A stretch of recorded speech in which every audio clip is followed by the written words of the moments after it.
What's up guys, how's it going? And in this video I'm going to be talking about why I think Rey should be a Kenobi. So I really think Disney have missed a trick here, and this is why I think Rey should have been a Kenobi.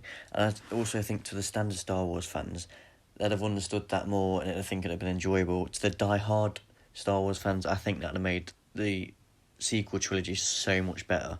Even though it wasn't amazing, but and it wasn't. I didn't like it. I liked Force Awakens. That was about it.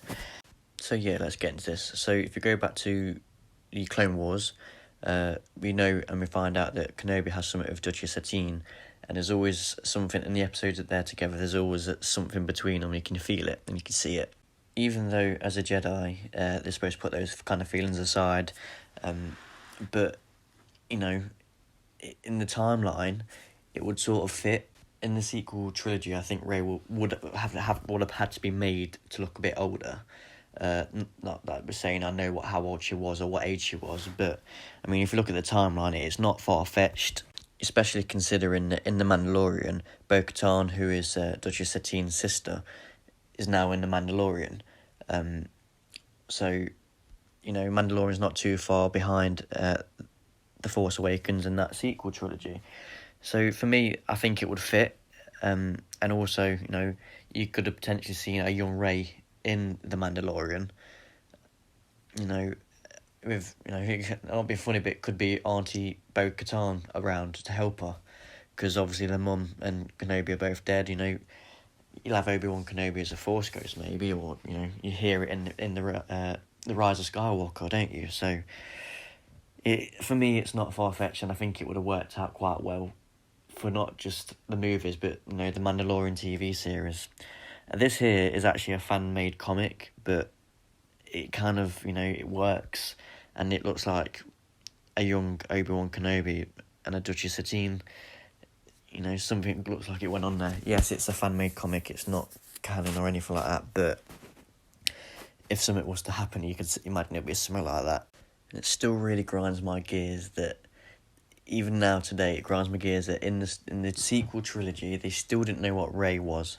Was she a Palpatine? Was she a Skywalker? Was she a Kenobi?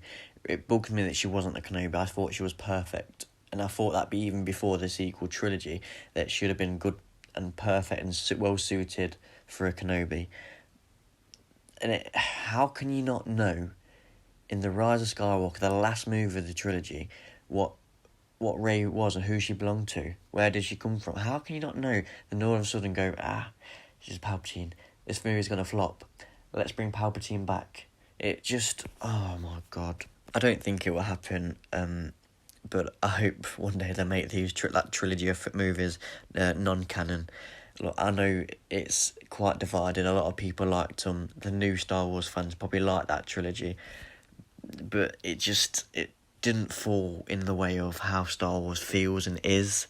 And also, going back to a potential young Rey being in The Mandalorian, how awesome would it be if you seen her getting trained by Ahsoka? Like, honestly, this is why I feel that Disney have missed a trick with it. Obviously, hindsight's a brilliant thing, and they obviously they must have known. They knew The Mandalorian was in the pipeline, so maybe, I don't know, they may have had talks about it. They might not have, but I really just think they missed the trick with it, and for me, it really bugs me. There's not a lot I can do or anyone can do, but yeah, so that's why I think that Rey was suited to be a Kenobi. If you stayed for the whole video listening to me waffle on, well done, and I very much appreciate it. Thanks for listening, guys. I'd love to hear what your thoughts are and if you think Rey should have been a Kenobi. Thanks for listening, guys. Peace.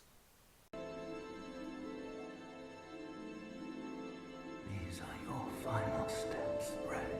Rise.